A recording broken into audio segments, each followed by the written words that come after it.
Dans le sud de la capitale économique ivoirienne, la commune de Treichville. C'est ici qu'est installée la principale société de pompes funèbres de la Côte d'Ivoire, Ivoire Sépulture, plus connue sous le nom d'Ivocep. Cette structure, spécialisée dans le traitement, la conservation des corps et le transfert des dépouilles, fait face à un énorme défi. Celui du traitement des corps des victimes du Covid-19. Depuis l'éclatement de la crise sanitaire, la structure a dû modifier son fonctionnement pour s'adapter aux nouvelles mesures prises par l'État.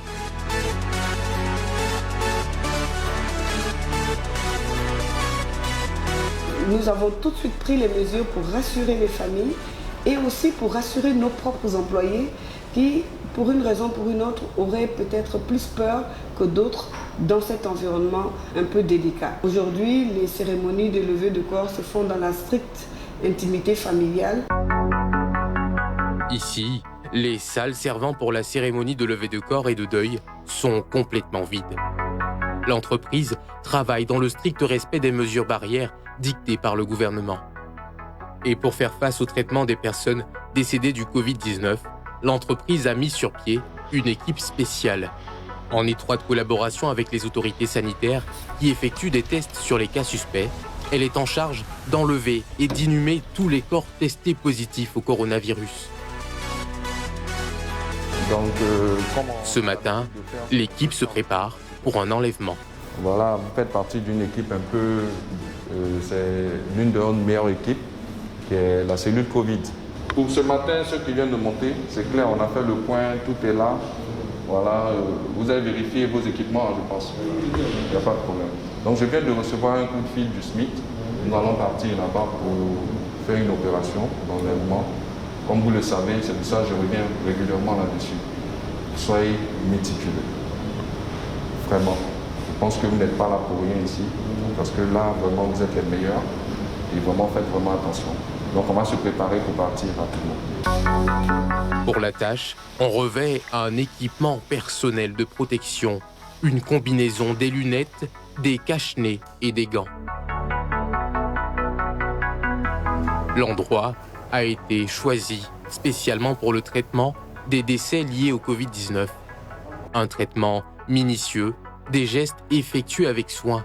L'équipe prend en compte tous les détails, car même post-mortem, les corps restent extrêmement contagieux. Ok, c'est bon la pulvérisation.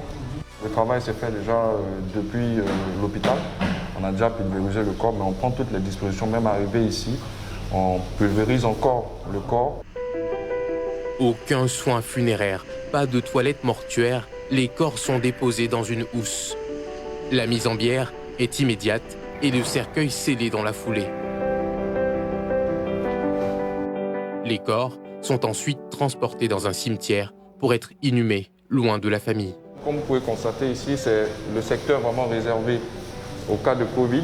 Ici, on a 2 casiers de 18 places. Voilà. Donc, on a un casier qui est prévu pour, c'est le secteur réservé aux corps suspects de décès liés au Covid. Et ici, c'est pour les corps qui sont déclarés Covid. Parce que quand même, on a le temps d'avoir les résultats.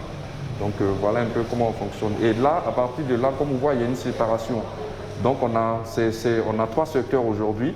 Et là derrière, là-bas, c'est partout où véritablement on n'a pas de corps qui n'ont aucun lien avec le Covid.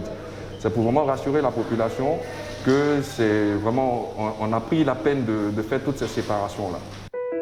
Si les voies de transmission sont réduites, hors de question pour l'équipe de prendre des risques. À chaque contact avec un corps, tout le dispositif doit être désinfecté à l'aide d'une solution chlorée.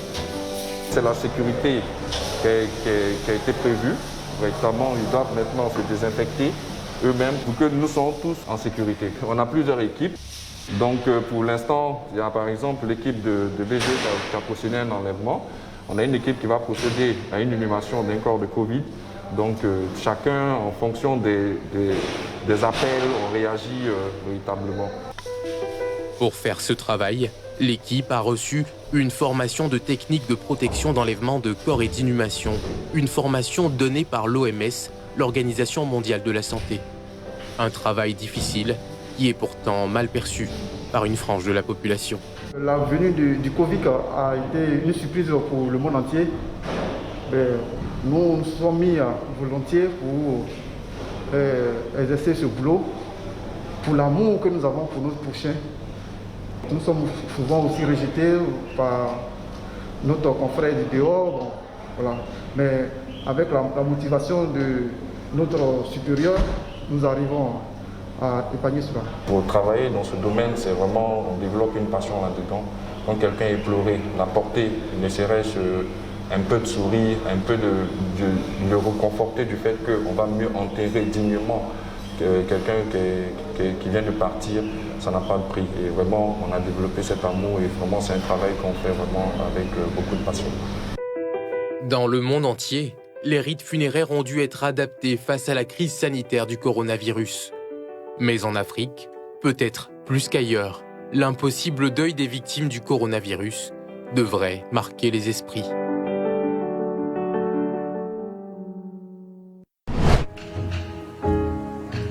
En Côte d'Ivoire, en pleine pandémie de Covid-19, les pénuries et autres coupures intempestives d'eau potable dans